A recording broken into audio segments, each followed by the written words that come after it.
Okay, can we start? Yep. So, okay, good morning, Doctor. Good morning, Biswas. So, as the Dean of School of Social Work of Loyola University Chicago, starting from the grassroots level, how do you define social work in your thoughts, in your words, in your own words? Okay, social work is a profession.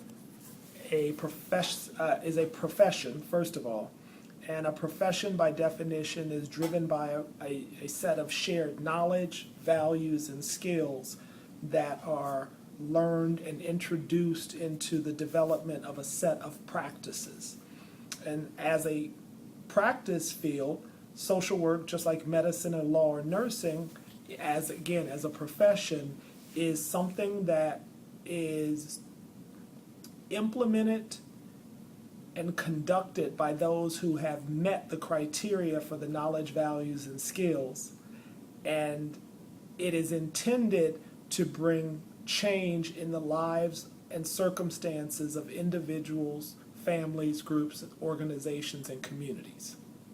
So that's what we do, to bring about change, to help people ameliorate problems, to access resources, to change life circumstances, to overcome adversities, to develop better coping strategies. There are any number of things that we do, but the profession itself is about a shared set of values, knowledge, and skills that we are taught over time, and they are hinged on the person and environment perspective, helping people to understand that individual problems must be understood and exist at the point of interface between the individual and his or her environment, and where the problem manifests itself is at the focus of what we do.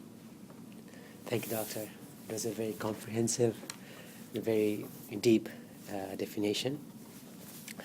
Do you think do you think social work as a profession, is it in like high demand in today's global business economy?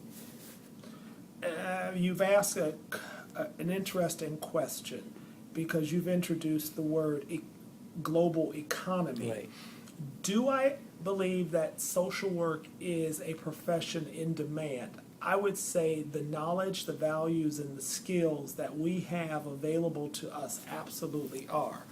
People's circumstances, people's problems, people's dilemmas are really the reflection of both internal and external factors coming together, that sometimes oppress, sometimes are born out of biological situations that then have to be brought into a lived environment. So people who with handicaps have to be assisted with developing certain kinds of accommodations.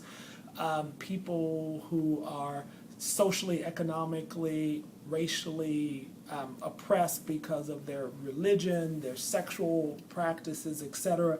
They have to be assisted because the forces that oppress hold them back from their full potential.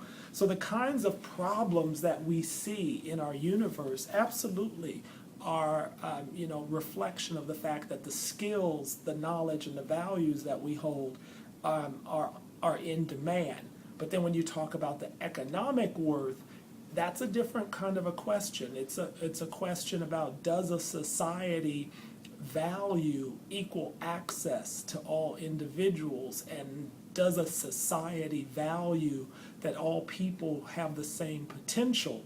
And while we sometimes like to think we live in societies that say we do, we often see examples of where we don't. When we look at the young lady from that the Taliban recently shot, the value or disvaluation of the youth, of the female, you could layer it on top of each other. But then so there's lots of examples out there in the universe of where we have to say, economically, depends on the context, it depends on the values of that society at any given time. It's not just a universal. But do I believe that the skills we bring would be useful? Absolutely. So it's very demanding. It is. Mm-hmm. And many people, they generalize social work as a profession just for counseling or for a therapy reason. Do you believe so?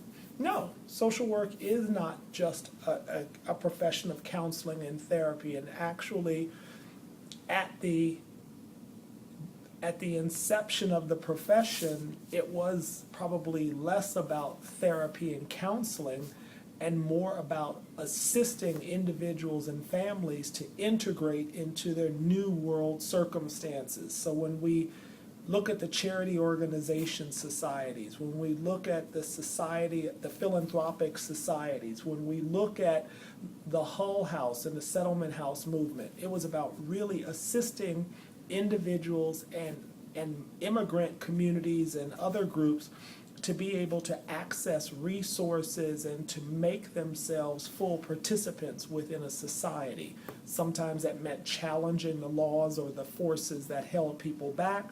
Sometimes it meant helping individuals develop skills and competencies of language or economic or social self-sufficiency or proficiency to move forward. But the key was, it wasn't just about therapy or counseling. It was about community change. It was about mobilizing groups. Now, that said, were the techniques about how individuals interface? Yes, the rudiments of counseling have always been there. That yes, you were helping people to understand their own strengths.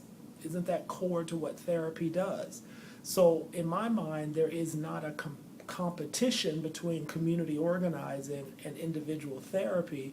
It's about which skill set do I use, my organizing hat or my therapeutic hat at any given moment, to best assist an individual, because he or she doesn't need just one of those, they need multiple elements of that. Sure. Thank you, Doctor.